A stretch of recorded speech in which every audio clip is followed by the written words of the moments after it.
Hello dear student, आप सभी का एक बार पुनः इस क्लास में वेलकम करता हूं, स्वागत करता हूं।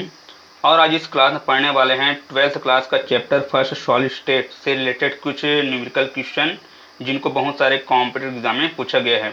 प्रिय विद्यार्थियों, आज के जो न्यूमेरिकल क्वेश्चन ना केवल 12th के स्टूडेंट के लिए बल्कि जितने भी कॉम्पिटिटिव एग्जाम होते हैं मेडिकल फील्ड से, एग्रीकल्चर फील्ड से, इंजीनियरिंग फील्ड से या जितने भी साइंस रिलेटेड एग्जाम होती है उनके लिए आज का वीडियो बहुत ही नॉलेजेबल होगा। तो वीडियो स्टार्ट करने के पहले इस चैप्टर के बहुत ही महत्वपूर्ण टॉपिक बारे हमने पिछली वीडियोस में पढ़े हैं जो 12th के एग्जाम में पूछा गया है, जैसे कि सॉलिड क्या है, इनके क्लासिफिकेशन के बारे में, यूनिट सेल्स क्या है, ये कितने टाइप की होती है, पैकिंग फ्रैक्शन जिनको संकुलन गुणांक कहते हैं, एससीसी, बीसीसी और एफसीसी के लिए संकुलन गुणांक की वैल्यू कितनी होती है, इनको हमने जो है बहुत ही सिंपली तरीका से पढ़ा है। रेडियस रेशियो के बारे में पढ़ा है, इससे रिलेटेड इंपॉर्टेंट न्यूमेरिकल क्वेश्चन के बारे में भी पढ़ा है। पॉइंट डिफेक्ट के अंतर्गत शॉर्टकट डिफेक्ट और फ्रैंकल डिफेक्ट जो बहुत ही महत्वपूर्ण हैं, जो 12th के एग्जाम में मैक्सिमम टाइम पूछा गया है, इसके अंतर्गत एप सेंटर के बारे में पढ़ा है।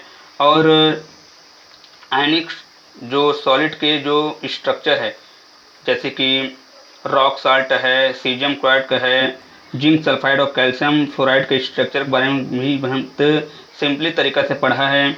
और साथ ही हमने ये पढ़ा है कि सेमीकंडक्टर क्या होती है, एन टाइप और पी टाइप सेमीकंडक्टर किस प्रकार कैलकुलेट किया जाता है, कैसे जानते हैं कि ये एन टाइप सेमीकंडक्टर ये पी टाइप के सेमीकंडक्टर हैं, इनको सिंपली तरीका से पढ़ा है।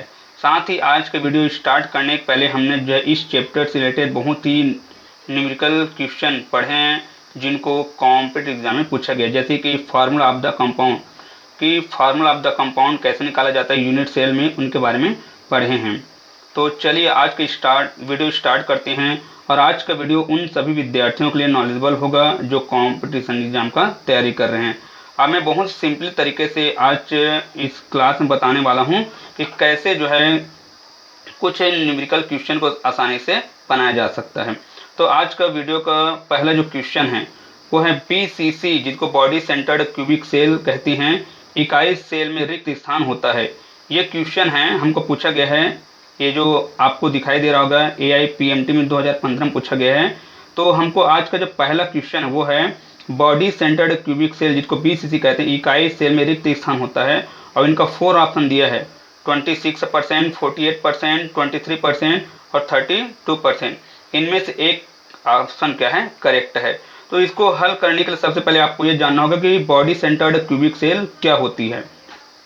जैसे कि हमने जानते हैं कि बॉडी सेंटर्ड क्यूबिक सेल काय केंद्रित घनी से, इसमें जो है जो अवयवी कण है ना केवल ये जो घन के कोने पर पाई जाती है बल्कि बॉडी सेंटर्ड में पाई जाती है। अगर हम इस प्रकार की स्ट्रक्चर देखते हैं तो हम जान लेते हैं कि किन का स्ट्रक्चर है, बॉडी सेंटर्ड क्यूबिक सेल, क्योंकि इसमें जो पार्टिकल है वो जो कार्नर प्रेजेंट तो है ही, साथ में कहाँ पर है, ये बॉडी सेंटर्ड में। तो ऐसे प्रश्न में जैसे हमको पूछा गया रिक्त स्थान पूछा है, वैकेंट स्पेस पूछा है, तो वैकेंट स्पेस को जानने के लिए सबसे पहले हम किसको जानना चाहिए, हमको संकुलन गुणांक, पैकिंग फ्रैक्शन। और इनके बारे में हमने बहुत ही पिछली वीडियो में सिंपली तरीके से बताया है कि बीसीसी, एफसीसी और एफसीसी के लिए पैकिंग फ्रैक्शन की कैसे ही आसानी से निकाला जाता है, इनके बारे में बहुत सिंपली तरीके से पढ़ा है। चाहे आप वहाँ पर जाकर वीडियो को देख सकते हैं, तभी ये जो है आज का जो न्यूमेरिकल क्वेश्चन वो समझ में आएगा। तो जैसे बीसीसी, अब सबसे पहले हमको ये जानना है कि बीसीसी जालक में संकुलन गुणांक की वैल्यू कितनी होती है, जैसे 68%। अब आप कई बार ये सोच रहे होंगे 68% कैसे आया, तो आप इनको जानने के लिए आप हमारे चैनल के जो वीडियोस हैं, जो प्लेलिस्ट हैं, उनको आप देख सकते हैं कि वहाँ पर हमने सिंपली तरीका से बताया है कि बीसीसी में संकुलन गुणांक कैसे निकाला जाता है। तो इसके लिए वैकेंट स्पेस निकालने के लिए, जैसे कि यहाँ पर जो है यूनिट सेल है, तो यूनिट सेल जो कि अवयवी कणों द्वारा एक रेगुलर क्रम में क्या है, जुड़े हुए हैं। तो संकुलन गुणांक क्या होती है, इनको सबसे पहले जानें। ऐसे क्वेश्चन में संकुलन गुणांक को जानना बहुत ही जरूरी है। जैसे हम जानते हैं कि संकुलन गुणांक में सॉलिड में या ठोस में अवयवी कणों द्वारा घेरे गए परसेंटेज भाग को हम लोग क्या कहते हैं, संकुलन गुणांक कहते हैं। अवयवी कणों द्वारा घेरे गए परसेंटेज भाग को हम लोग कहते हैं संकुलन गुणांक। और इनको घेरने के बाद जो स्थान क्या है, वैकेंट है, जैसे यहाँ पर भी क्या है, स्थान वैकेंट है, यहाँ पर भी स्थान वैकेंट है। तो इसी के बारे में क्वेश्चन पूछा गया है कि बीसीसी में कितना % रिक्त स्थान होता है। अवयवी कणों के द्वारा घेरने के बाद कितना स्थान क्या होता है, रिक्त होता है, ये इस क्वेश्चन क्या है पूछा गया है। तो ऐसे क्वेश्चन में सबसे पहले हमको जानना ये है कि बीसीसी या बॉडी सेंटर्ड क्यूबिक सेल में संकुलन गुणांक कितना होता है। तो इसमें जो है कितना होता है 68%। अब जब हमको पता चल गया है कि बीसीसी में संकुलन गुणांक 68% होता है, तो हम सिंपली तरीके से हम लोग इनके वेकेंट स्पेस को क्या कर सकते हैं, निकाल सकते हैं। तो वेकेंट स्पेस से निकालने के लिए क्या करेंगे, इसको जो 100 से क्या करेंगे, माइनस करेंगे। जो यहाँ पर बीसीसी के लिए जो 68% है संकुलन गुणांक है, तो रिक्त स्थान निकालने के लिए या वेकेंट स्पेस निकालने के लिए इसको 100 से क्या करेंगे, माइनस करेंगे।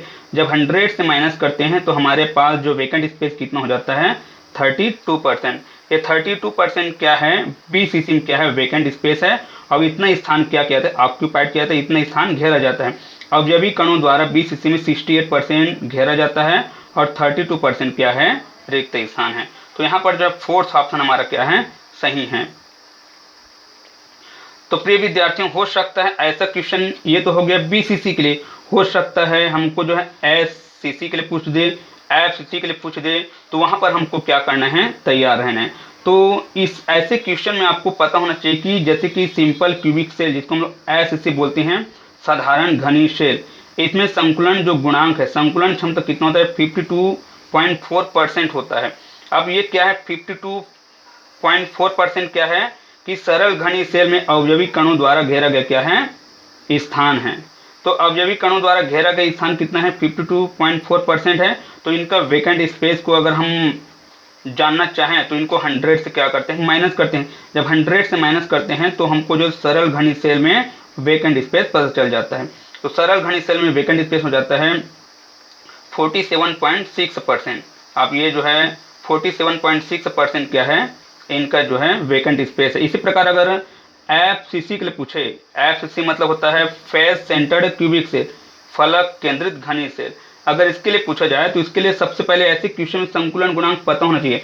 अगर हमको संकुलन गुणांक पता है तो हम इजीली क्या निकाल सकते हैं, वेकेंट स्पेस बिना जाने निकाल सकते हैं। तो इसके लिए एफसीसी के लिए जो पैकिंग फ्रैक्शन होता है कितना होता है 74% होता है। 74% क्या है, एफसीसी में अवयवी कणों द्वारा घेरा गया क्या है, स्थान है। तो हमको क्या निकालना है, वेकेंट स्पेस। तो इनको हम लोग क्या करेंगे 74% को 100 से माइनस करेंगे। तो 100 से जब माइनस करते तो हमारे पास क्या वेकेंट स्पेस हो जाता है 26%। तो ये हो गया। तो ऐसे प्रश्न में अगर पूछा जाता है तो हम सिंपली तरीका से जान सकते हैं कि बीसीसी में वेकेंट स्पेस कितना होता है 32% और इनका जो है संकुलन गुणांक कितना होता है 68%। एसीसी में होता है संकुलन क्षमता 52.4%, वेकेंट स्पेस 47.6% और ये एफसीसी में संकुलन गुणांक कितना होता है 74% और वेकेंट स्पेस होता है 26%। ये क्वेश्चन आप ध्यान से देखना, यहाँ पर बॉडी सेंटर्ड के लिए ऐसे बनेगा। तो ये हो गया पहला क्वेश्चन, समझ में आ गया होगा। चलिए हम दूसरा क्वेश्चन स्टार्ट करते हैं। जो दूसरा क्वेश्चन है उनको बहुत सारे एग्जाम में पूछा गया, जैसे कि यहाँ पर लिखा गया है। क्वेश्चन को आप बार बार पढ़े, क्वेश्चन को बार बार पढ़ने से क्वेश्चन जो है इजीली समझ में आ जाता है कि कैसे बनेगा। जैसे कि सेकंड क्वेश्चन, यदि एक घनी तंत्र, जैसे घनी तंत्र के अंतर्गत क्या कहता है, सरल घनी सेल, जैसे इसको हम लोग बोलते हैं एससीसी, काय केंद्रित घनी सेल बीसीसी तथा फलक केंद्रित घनी सेल एफसी के लिए कोर की लंबाई है। मतलब यहाँ पर एससीसी, बीसीसी और एफसीसी के लिए ये जो एक क्या है, कोर की लंबाई है। तो ये सभी के लिए, सभी क्यूबिक सिस्टम के लिए, सभी घनी तंत्र के लिए एक क्या है, कोर की लंबाई हमको दिया गया है। और ये पूछा गया तब इन तंत्र में गोलों की त्रिज्या का अनुपात क्रमशः होगा। तब इन तंत्र में, कौन तंत्र में, एसीसी के लिए, बीसीसी के लिए और एफसीसी के लिए गोलों की जो त्रिज्या है, यह रेडियस ऑफ स्फीयर की वैल्यू कितना होगा, इनको हमको निकालना है। तो ऐसे क्वेश्चन में भी हमने अब सरल तरीके से अब पिछले कुछ वीडियो में पढ़े हैं कि जैसे कोर की लंबाई है, जैसे एज लेंथ और क्या है रेडियस ऑफ स्फीयर या गोलों की त्रिज्या के मध्य क्या रिलेशनशिप होती है, इसके बारे में बड़े ही सरल तरीके से हमने पढ़ा है। ऐसे क्वेश्चन में आपको एक ट्रिक याद करना होता है, एक फार्मूला याद करना होता है। वो फार्मूला है हम आपको आगे बताने वाले हैं। तो ऐसे क्वेश्चन आपको दिया गया है, यदि एक घनी तंत्र, सरल घनी सेल, काय केंद्रित घनी सेल तथा फलक केंद्रित घनी सेल के लिए कोर की लंबाई है, तब इन तंत्र में गोलों की त्रिज्या का अनुपात क्या होगा। इनमें से 4 ऑप्शन दिया गया है, जिनमें से ये जो ए ऑप्शन है, पहले का जो ऑप्शन है पहले जैसे 4 ऑप्शन दिए गए ए बी सी और डी, जिनमें पहला जो है वो किन के लिए है, एससीसी के लिए, दूसरा क्या है ये जो है बीसीसी के लिए, थर्ड क्या है एफसीसी के लिए। इसी प्रकार सब में दिया गया ये क्या है एससीसी के लिए, बीसीसी के लिए और एफसीसी के लिए। तो इनमें से 4 ऑप्शन में से कौन सा ऑप्शन करेक्ट होगा इनके बारे में जानेंगे।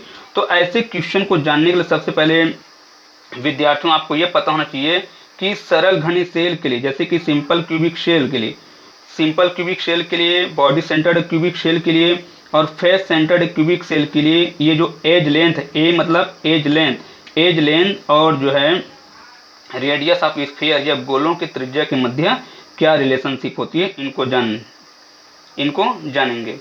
तो ऐसे क्वेश्चन में सबसे पहले इसमें रिलेशनशिप आपको जानना होगा, जैसे कि सिंपल क्यूबिक सेल, जैसे इनको हम लोग बोलते हैं एससीसी। तो यहाँ पर एससीसी के लिए जो क्या है एज लेंथ, अभी क्या है गोले की त्रिज्या, रेडियस ऑफ स्फीयर, इनके मध्य क्या है रिलेशनशिप है। अब आप लोग कई लोग सोच रहे होंगे कि ये कैसे आया, तो इसके बारे में हमने जो है बहुत सिंपली तरीका से हमने पिछले वीडियो में पढ़े हैं, आप वहाँ पर जाकर देख सकते हैं, तब ये मेथड आपको समझ में आएगा कि फार्मूला समझ में आएगा कि ये फार्मूला कैसे आया। तो सिंपल क्यूबिक सेल के लिए इन दोनों के मध्य क्या रिलेशनशिप होती है, ए इक्वल टू क्या होता है 2r। तो हमको ये पता होना चाहिए ए इक्वल टू 2r। तो हमको क्या पूछा गया आर्क वैल्यू, यहाँ पर पूछा गया गोलों की त्रिज्या मतलब आर्क वैल्यू। तो अब हमको ये पता चल गया कि सिंपल क्यूबिक सेल में इन दोनों में ये रिलेशनशिप होती है, ए इक्वल टू क्या होता है 2r। तो हम इस प्रकार जानेंगे, तो आर्क वैल्यू क्या हो जाता है a/2। ये किन के लिए है, सिंपल क्यूबिक सेल के, सिंपल क्यूबिक सेल के लिए जो गोलों की त्रिज्या है कितना होता है r इक्वल टू क्या होता है a/2। ये हो गया a/2। इसी प्रकार बॉडी सेंटर्ड क्यूबिक सेल जिसको हम लोग बोलते हैं बीसीसी, बीसीसी में दोनों के मध्य क्या रिलेशनशिप होती है √3a इक्वल क्या होता है 4r। इन दोनों में क्या है रिलेशनशिप है √3a इक्वल क्या होता है 4r। तो हम आर्क जब वैल्यू निकालते हैं तो आर्क वैल्यू क्या निकलता है √3a/4। तो एससीसी के लिए क्या हो जाएगा a/2 और बीसीसी के लिए क्या हो जाएगा √3a/4। तो हम ये दोनों में जाना। थर्ड हमने रिलेशनशिप पढ़े हैं पिछली वीडियो में, face centred cubic cell, FCC के अंतर्गत हमने जो है कोर की लंबाई या एज लेंथ और गोलों की त्रिज्या के मध्य क्या रिलेशनशिप होती है हमने पढ़ा है। तो इनमें रिलेशनशिप होती है √2a इक्वल क्या होता है 4r। तो जब हम ये जाना तो आर्क वैल्यू क्या हो जाती है, r इक्वल क्या होती है √2a/4। तो यहाँ पर आर्क वैल्यू हो गया। तो एससीसी के लिए a/2, बीसीसी के लिए √3/4 और एफसीसी के लिए क्या होता है √2/4। तो ये ऑप्शन जहाँ पर होगा वही इनका क्या होगा करेक्ट ऑप्शन होगा। यहाँ पर a/2 है, दूसरा में क्या है √3/2 है, जबकि यहाँ पर कितना है 4 है। तो ये भी ऑप्शन नहीं हो सकता, ये भी नहीं हो सकता, यहाँ पर तो है नहीं। तो हमारा ये ऑप्शन क्या है बिल्कुल करेक्ट है। एसीसी के लिए कितना है a/2 है, बीसीसी के लिए √3/4 है और एफसीसी के लिए क्या √2/4 है। तो ये हमारा ये जो सी ऑप्शन है बिल्कुल क्या है करेक्ट है।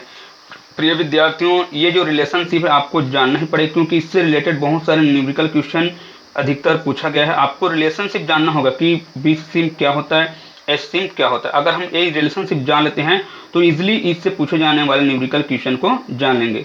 चलिए हम तीसरे क्वेश्चन के बारे में पढ़ते हैं जो इनसे रिलेटेड है। आप दूसरा और तीसरा क्वेश्चन को जब आप पढ़ेंगे तो बहुत ही ईजिली है, ये दोनों एक दूसरे से रिलेटेड है, अगर एक ही फार्मूला से बनेंगे। तो हमारा तीसरा क्वेश्चन है सोडियम धातु एक अंतः केंद्रित घनी जालक जिसको बोलते हैं बीसीसी। तो यहाँ पर जो सोडियम धातु है कैसा प्रेजेंट है, सोडियम धातु एक अंतः केंद्रित घनीय जालक बीसीसी में क्रिस्टलित होता है जिसके कोर की लंबाई या एज लेंथ की वैल्यू दिया है 4.29 एंगस्ट्रॉम है। सोडियम परमाणु की त्रिज्या लगभग है। प्रिय विद्यार्थियों आज क्वेश्चन को ठीक से देखिए, ध्यान से पढ़िए। और ये जो क्वेश्चन बहुत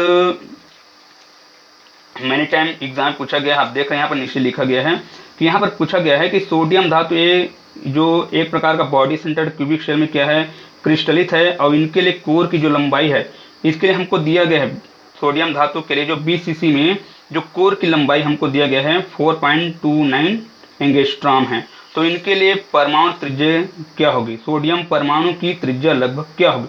तो ऐसे प्रश्नों में हमको यहाँ पर दिया है बीसीसी, जैसे कि ऊपर क्वेश्चन पढ़े हैं कि बॉडी सेंटर्ड क्यूबिक सेल के लिए ये जो एज लेंथ है और ये क्या है, स्फीयर ऑफ क्या है, रेडियस ऑफ स्फीयर है, मतलब ये जो कोर की लंबाई अभी क्या है गोलों के त्रिज्या के मध्य क्या है रिलेशनशिप है। तो यहाँ पर अगर मान लो BCC दिया है तो हम इसी क्या करेंगे, यही फार्मूला लगाएंगे। हो सकता है क्वेश्चन बदल के वहाँ पर FCC दे दे तो हम इस फार्मूला का यूज करेंगे। तो फिर हाल जो हम इसको जानने के लिए इनका ऑप्शन क्या होगा, तो यहाँ पर आपको 4 ऑप्शन दिया है। पहला ऑप्शन है 1.86 एंगस्ट्रॉम, दूसरा है 3.22 एंगस्ट्रॉम, थर्ड है 5.72 एंगस्ट्रॉम और डी ऑप्शन है 0.93 एंगस्ट्रॉम। तो इनमें से कौन सा ऑप्शन सही होगा, तो हमको जानने के लिए इसको जानना जरूरी है कि BCC के लिए एज लेंथ और जो है रेडियस ऑफ स्फीयर में क्या रिलेशनशिप है। तो ऐसे प्रश्न को जानने के लिए जैसे कि हम जानते हैं, लिखा है in body centred cubic cell, body centred cubic cell में इन दोनों के मध्य क्या रिलेशनशिप होती है। तो आर की जो वैल्यू होती है, आर इक्वल टू क्या होती है √3/4। तो आर बराबर क्या होता है यहाँ पर जो है क्या होता है, आर इक्वल टू क्या है √3/4 है। तो हमको जो है ए की वैल्यू पता है, यहाँ पर दिया है ए की वैल्यू एज लेंथ, ए की वैल्यू क्या दिया है 4.29 एंगस्ट्रॉम। तो यहाँ पर हमको पहले से दिया गया है ए की वैल्यू 4.29 एंगस्ट्रॉम। तो एज लेंथ दिया है तो हम इस फार्मूला का यूज़ करेंगे। तो जब इस फार्मूला का यूज़ करेंगे तो हमको आर की वैल्यू पता चल जाएगा। तो आर की वैल्यू क्या होती है इस फार्मूला से हम जान रहे हैं। तो आर इक्वल टू क्या होगा √3 इंटू क्या होगा, ए की वैल्यू हमको पता है। तो ए की वैल्यू कितना है, ये है 4.29 एंगस्ट्रॉम। तो यहाँ पर वैल्यू रखते हैं, अपान कितना हो जाएगा 4 हो जाएगा। तो इस प्रकार जब इनको हम लोग सॉल्व करते हैं तो आर की वैल्यू हमको पता चल जाता है। और आर की वैल्यू हमको जैसे कि √3 की वैल्यू कितना होता है 1.732, ये आर की सॉरी ये √3 की वैल्यू है। √3 की वैल्यू कितनी होती है 1.732, ये √3 की वैल्यू है। अगर हम इसके जगह इसकी वैल्यू को रखते हैं और एज लेंथ की वैल्यू को रखते हैं तो हमको जो है सब सॉल्व करने के बाद हमको कौन सा ऑप्शन सही मिलता है, इनका सही ऑप्शन हो जाता है 1.86 एंगस्ट्रॉम। तो यहाँ पर हमारा जो 4 ऑप्शन में से कौन सा ऑप्शन सही होगा, फर्स्ट वाला ऑप्शन क्या होगा, सही होगा। तो प्रिय विद्यार्थियों, ऐसे क्वेश्चन को आपको घबराना नहीं है और ना ही डरना है, बस आपको जो है ये जानना है कि एज लेंथ और जो है गोले की त्रिज्या के मध्य इसमें क्या रिलेशनशिप है। अगर हम ये जान लेते हैं तो ये सिंपली क्वेश्चन को हम लोग क्या कर सकते हैं, अच्छे से बना सकते हैं। तो प्रिय विद्यार्थियों, मैं उम्मीद करना चाहूँगा आज का जो न्यूमेरिकल क्वेश्चन आपको समझ में आया होगा। अगले हम वीडियो में हम जो है पढ़ेंगे कि किस प्रकार घनी सेल में जो है परमाणु की संख्या कैलकुलेट किया जाता है, इनके बारे में पढ़ेंगे।